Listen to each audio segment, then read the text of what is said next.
ભરૂચ જિલ્લાના આમોદ શહેરમાં મતદાર યાદી સુધારણા કાર્યક્રમ દરમિયાન આશરે 1300થી વધુ મતદારોના નામ કમી કરવાનો પ્રયાસ થતા રાજકીય માહોલ ગરમાયો છે।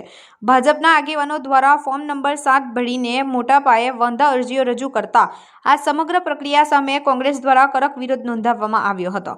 આ મુદ્દે કોંગ્રેસના આગેવાનો તથા મોટી સંખ્યામાં સ્થાનિક રહીશોએ આમોદ મામલતદાર કચેરી પહોંચીને આવેદનપત્ર પાઠવી ઉગ્ર રજૂઆત કરી હતી। મામલતદાર હાજર ન હોવાથી નાયબ મામલતદારને આવેદનપત્ર સુપ્રત કરવામાં આવ્યું હતું। કોંગ્રેસ દ્વારા રજૂ કરાયેલા આવેદનપત્રમાં આક્ષેપ કરવામાં આવ્યો છે કે કોઈ ચોક્કસ રાજકીય પક્ષના ઇશારે ખાસ કરીને મુસ્લિમ સમાજને નિશાન બનાવીને ગેરકાયદેસર રીતે વાંધા અરજીઓ કરવામાં આવી છે।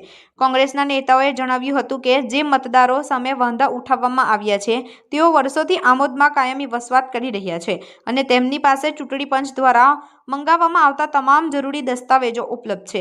તેમ છતાં કોઈ મજબૂત કારણ કે દસ્તાવેજી પુરાવા વિના વાંધા ઉઠાવીને મતાધિકાર છીનવાનો પ્રયાસ કરવામાં આવી રહ્યો છે, જે લોકશાહી અને બંધારણીય અધિકારો પર સીધી અસર કરે છે।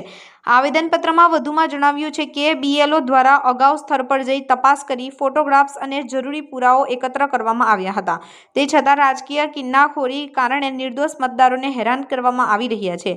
કોંગ્રેસનો આક્ષેપ કર્યો છે કે ખોટી કોઈ પણ મતદારનું નામ યાદીમાં કમી કરવામાં આવશે તો આ મામલે હાઈકોર્ટ કે સુપ્રીમ કોર્ટ સુધી કાયદાકીય લડત કરવાની ચીમકી પણ આપવામાં આવી છે।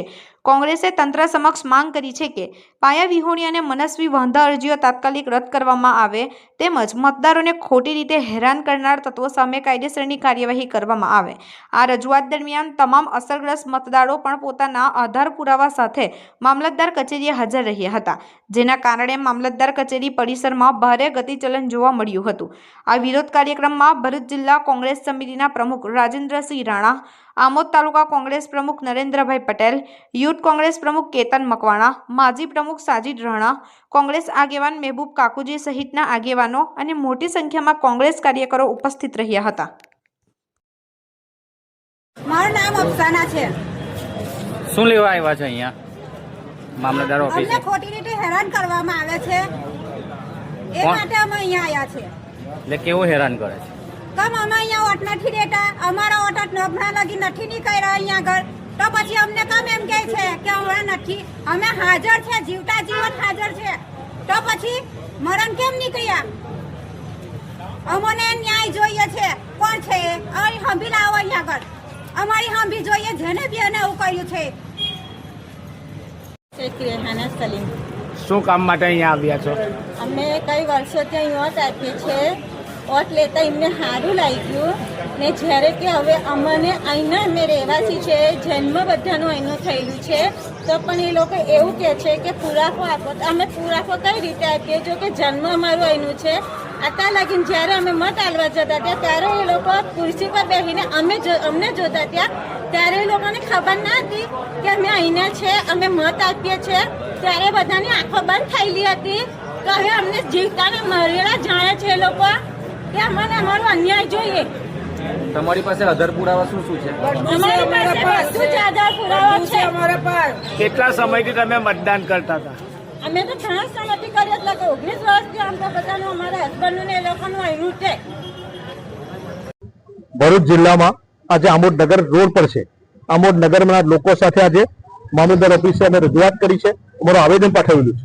આમોદ નગરમાં આજે વાત કરું, ભરૂચ જિલ્લાની સમગ્ર 5 વિધાનસભા વાત કરું તો કાલે વાંધો ઉઠાવવાનો છેલ્લી તારીખ હતી 18 તારીખ, તો નંબર 7 નું ફોર્મ ભરીને ભારતીય જનતા પાર્ટી બોખલાઈ ગઈ છે। ભારતીય જનતા પાર્ટીના ચૂંટાયેલા પ્રતિનિધિઓ, ધારાસભ્યો બિલકુલ બોખલાઈ ગયેલા, ત્યારે એવો ખોટી રીતે કાલે હજારોની સંખ્યામાં ભરૂચ જિલ્લામાં દરેક વિધાનસભામાં આંકડો આવશે, હમણાં દરેક વિધાનસભામાં એ લોકોએ વાંધો લીધેલો છે। ત્યારે જે લોકો પ્રૂફ વગર આજે આમોદ નગરમાં અમે તપાસ કરી અહીંયા આવેદન પાઠવેલું છે, ત્યારે પ્રૂફ વગર, કોઈ પણ જાતના પ્રૂફ વગર જેનું મેપિંગ થઈ ગયું છે, કમ્પ્લીટ થઈ ગયું છે, તો એક જ કોમના ચોક્કસ ટાર્ગેટ કરી આમોદ નગરમાં 1300 થી વધુ એક જ જ્ઞાતિના લોકોને સામે વાંધો ઉઠાવવામાં આવ્યો છે। તેની સખત શબ્દોમાં વિરોધ કરીએ છીએ। વાંધો હોય ખોટો હોય તો તમે મત કરી નાખો, ના નથી, પણ ચોરી કરીને તમારે જીતવું છે, અમે ચલાવી નથી લેવાના। અને જેની સામે આ ખોટી રીતે વાંધો લીધેલો છે, જેને ખોટું પ્રૂફ વગર કરેલું છે, જેનું નામ લીધું છે અંદર, એની અમે ગુનો બને છે, એની હવે એફઆરઆઈ કરવાની છે, અમે નોંધ આપેલી છે અને એની અમે એફઆરઆઈ અમે કરીને રહીશું।